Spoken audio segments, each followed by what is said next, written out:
অনেকেই বলে থাকেন, আমি এত করে ভগবানকে ডাকছি, কিন্তু তিনি তো আমার ডাকে সাড়া দিচ্ছেন না। আসলে কি জানেন, ডাকার মতো ডাকা হচ্ছে না, কোথাও একটা ফাঁক থেকে যাচ্ছে। কিভাবে ডাকলে ভগবানকে লাভ করা যায়, এই কাহিনীটি শুনলে আপনি সহজেই বুঝতে পারবেন। তাহলে শুনুন সেই কাহিনী।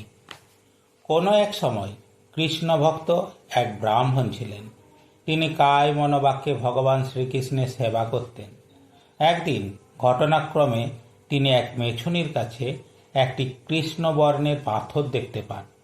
মেছুনিকে জিজ্ঞেস করে তিনি জানতে পারেন যে সেই পাথরটি নাকি মেছুনির স্বামী নদীতে মাছ ধরার সময় কুড়িয়ে পান।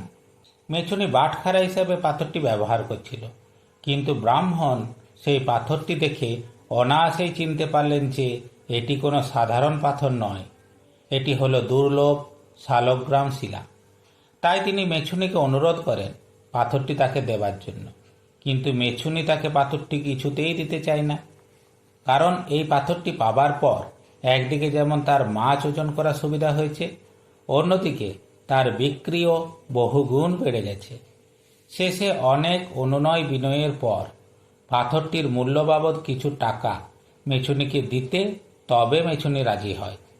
ব্রাহ্মণ আনন্দিত চিত্তে সেই শালগ্রাম শিলাটি তার ঘরে নিয়ে আসেন এবং তার ঠাকুর ঘরের সিংহাসনে বসিয়ে ভগবান শ্রীকৃষ্ণের কাছে রেখে ভক্তি সহকারে পূজা পাঠ শুরু করেন।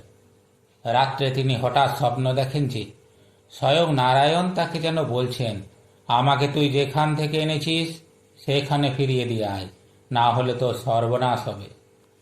ব্রাহ্মণ ঘুম ভেঙে ধড়মড় করে উঠে বসেন। তিনি বুঝতে পারেন যে ভগবান তাকে শালগ্রাম শিলাটি মেছুনিকে ফিরিয়ে দিতে বলছেন।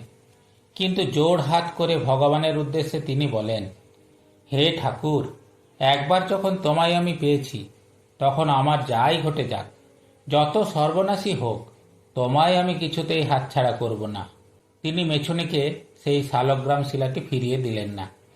পরের দিন আকস্মিক এক দুর্ঘটনায় তার স্ত্রী ও পুত্রের মৃত্যু হল। তার ঘর বাড়ি সব ভেঙে ধূলিসাৎ হয়ে গেল। তিনি বুঝতে পারলেন কি জন্য এসব হচ্ছে। তবু তিনি মেছুনিকে শালগ্রাম শিলাটি দিলেন না। তিনি শালগ্রাম শিলাটি একটি ঝোলায় ভরে নিয়ে পথে পথে ভিক্ষা করে বেড়াতে লাগলেন। এভাবে ভিক্ষা করতে করতে একদিন তিনি রাজবাড়ির নিকটে এলেন। রানীমা তাকে দেখে তাকে সেবা দিতে চাইলেন। ব্রাহ্মণ ঝোলাটি রানীমার ঠাকুর ঘরে রেখে রানীমার দেওয়া সেবা গ্রহণ করলেন। ভোজন শেষে তিনি আবার তার ঝোলাটি ঠাকুর ঘর থেকে নিয়ে বেরিয়ে পড়লেন। ব্রাহ্মণ বেরিয়ে যাবার কিছুক্ষণ পরে রানীমা লক্ষ্য করেন যে তাদের ঠাকুর ঘরে ভগবান বিষ্ণুর গহনাগুলি নেই। তিনি রাজাকে তক্ষুনি খবর দেন। রাজা রানীকে জিজ্ঞাসা করে জানতে পারেন যে এক ব্রাহ্মণ ছাড়া ঠাকুর ঘরে আর কেউই ঢোকেনি। তিনি সৈন্যদের আদেশ দেন যে যেখান থেকে হোক সেই ব্রাহ্মণকে যেন তক্ষুনি ধরে আনা হয়। সৈন্যরা খোঁজাখুঁজি করে ব্রাহ্মণকে ধরে আনল। আর কি আশ্চর্য, তার ঝোলা থেকে সেই হারিয়ে যাওয়া সমস্ত গহনাগুলি উদ্ধার হলো। ব্রাহ্মণ বুঝতে পারেন এ ভগবানের লীলা ছাড়া আর কিছুই নয়। তাই তিনি এর কোনো প্রতিবাদ না করে চুপ করে এক মনে ভগবানকে ডাকতে থাকেন। রাজা আদেশ দেন, যে হাত দিয়ে ব্রাহ্মণ গহনা চুরি করেছে সেই হাত দুটি এক্ষুনি কেটে ফেলা হোক। সৈন্যরা ব্রাহ্মণের হাত দুটি কেটে ফেলে। ব্রাহ্মণ তাদের অনুরোধ করে ঝোলাটি তার কাঁধে চাপিয়ে দিতে, কারণ ওতেই রয়েছে শালগ্রাম শিলারূপে স্বয়ং নারায়ণ। ব্রাহ্মণ দুই হাত কাটা অবস্থায় কাঁধে ঝোলা নিয়ে কাঁদতে কাঁদতে আর ভগবান শ্রীকৃষ্ণকে ডাকতে ডাকতে হাঁটতে থাকেন। হঠাৎ এক জায়গায় রাস্তার পাশে তিনি একটি দিঘিতে প্রচুর পদ্মফুল দেখতে পান।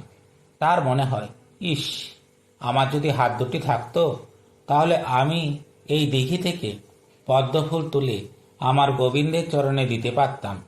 কিন্তু আমি এখন কিভাবে ঈশ্বরের সেবা করব, আমার যে হাত নেই। এই ভেবে তিনি অঝরে কাঁদতে থাকেন। হঠাৎ তিনি লক্ষ্য করেন তার হাত দুটি আবার আগের মতোই ফিরে এসেছে, আর তার সামনে এক অদ্ভুত জ্যোতি। স্বয়ং ভগবান শ্রীকৃষ্ণ তার সামনে এসে দাঁড়িয়েছেন। মৃদু হেসে তিনি বলছেন, যে করে আমার আশ, আমি করি তার সর্বনাশ। তবুও যদি না ছাড়ে পাস, আমি হই তার দাসের দাস। এসো ব্রাহ্মণ, আমার সাথে বৈকুণ্ঠ ধামে এসো। এই বলে তিনি ব্রাহ্মণকে বৈকুণ্ঠ ধামে নিয়ে গেলেন। ব্রাহ্মণ এত কষ্ট সহ্য করে, এত ত্যাগ স্বীকার করেও ভগবানকে এক মুহূর্তের জন্যও ছাড়েননি। তাই তিনি ভগবানকে লাভ করতে পেরেছিলেন। কাহিনীটি ভালো লাগলে ভগবান শ্রীকৃষ্ণের নামে কমেন্টে একবার জয় শ্রীকৃষ্ণ লিখে দেবেন। তাহলে ভগবান শ্রীকৃষ্ণের এরকম আরও কাহিনী শোনাতে উৎসাহ পাব। জয় শ্রীকৃষ্ণ।